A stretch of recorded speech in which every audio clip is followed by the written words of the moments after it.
In this video, we are going to see about basic concepts and some problems on ratio and proportion. So, what is ratio? Ratio means relationship between two variables. We often face a question that they will give you the value of A and B and find about A is to B. Let's take A is equal to 20 and B is equal to 10. And find the ratio between A is to B. We can also write this as A by B. Substitute the value of A and B here. That is 20 by 10. Cancel 0 here. This becomes 2 divided by 1. Therefore, ratio of A is to B is equal to 2 is to 1.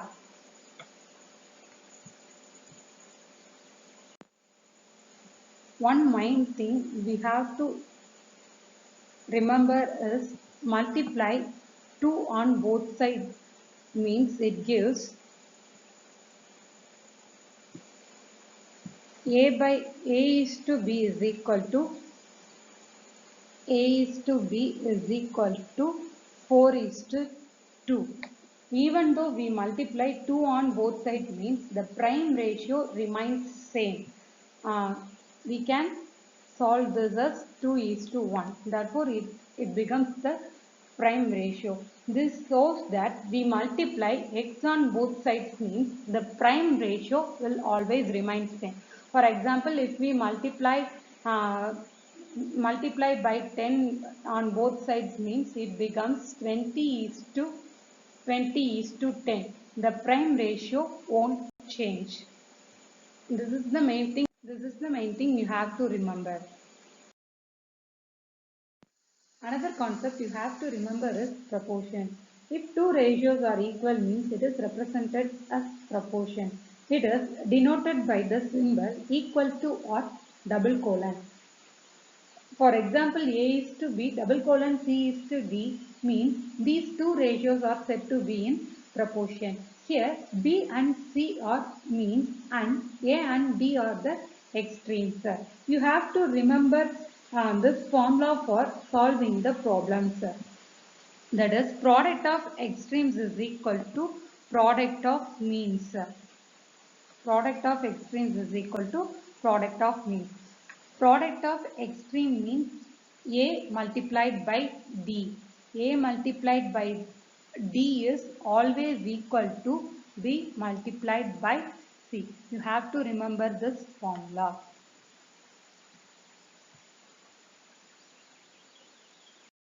In this problem, they are asked you to find about the value of A is to B is to C. They are given the value for A is to B and B is to C. Here, B is the common value for both the ratios. So, we can substitute this value like this. First, you have to write A is to B is to C and substitute the value of A is to B and B is to C here. A is to B is 2 is to 3 and B is to C is 5 is to 3. Okay, next I introduce you a simple technique to solve this problem. For finding the value of A means you have to multiply these two extreme values. That is 2 multiplied by 5 gives you 10. Okay, so therefore the value of A is 10. And for for finding the value of B means you have to multiply these two middle terms. That is 3 multiplied by 5. 3 multiplied by 5 gives you 15. And for finding the value of C means you have to multiply these two extreme values. That is 3 multiplied by 3, it gives you 9. If it still confuses you means simply remind this formula. For solving to find the value of A means you have to multiply A into B. Okay, A into B means here 2 multiplied by 5. 2 multiplied by 5 gives you 10. For finding the value of B means you have to multiply the two B values. That is in first ratio and second ratio B values. In first ratio b value is 3 and in second ratio the b value is 5. So 3 multiplied by 5 gives you 15. And to find the value of c means you have to multiply the two extreme values, that is b multiplied by c. It gives you the value of 3 multiplied by 3. 3 multiplied by 3 gives you 9. So therefore the value of a is to b is to c is equal to 10 is to 15 is to 9. Okay. In this problem, they are asked you to find about the value of a is to b is to c is to d, and they are given the value for a is to b is to c, and c is to d. This problem is similar to the previous problem. For finding the value of a is to b is to c is to d means you have to write like this: a is to b is to c is to d, and substitute the value of a is to b is to c, and c is to d here. A is to B value is 2 is to 3. B is to C value is 4 is to 5. And C is to D value is 6 is to 7. Here we are going to use the same technique as the previous problem. So for finding the value of A means you have to multiply the extreme values, that is 2 multiplied by 4 and multiplied by 6. 2 multiplied by 4 is 8. 8 multiplied by 6 is 48. Okay. Next, for finding the value of B means you have to multiply these values, that is 3 multiplied by 4 and multiplied by 6, that is 3 multiplied by 4 is 12. 12 multiplied by 6 is 72. For finding the value of C means you have to multiply the values of 3 multiplied by 5 and multiplied by 6. 3 multiplied by 5 is 15. 15 multiplied by 6 is 90. Okay. For finding the value of D means you have to multiply the extreme values. Okay. That is 3 multiplied by 5 is 15. 15 multiplied by 7 is 105. Okay. For so the answer is 48 is to 72 is to 90 is to 105. If this method is still confuses means you have to use this formula. For finding the value of A means you have to multiply the value of A, B and C. For finding the value of B means you have to multiply the values of B, B and C. For finding the value of C means you have to multiply the values of B, C, C. To find the value of D means you have to multiply the value of B, C and D. Okay. So remember this or this technique to solve this kind of problems.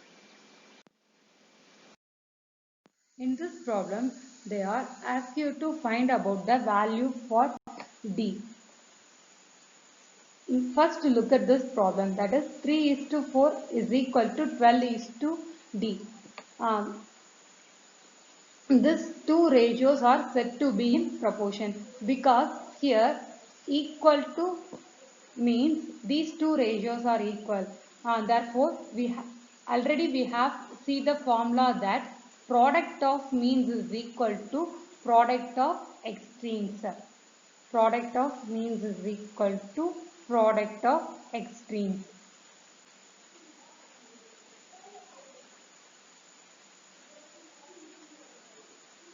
Okay.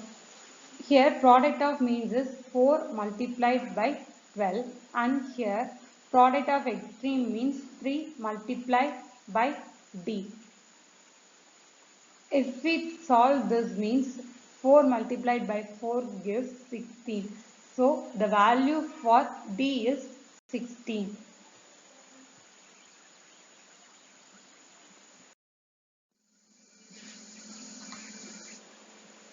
In this problem, they are asked you to distribute rupees 60 in the ratio of 1 is to 3.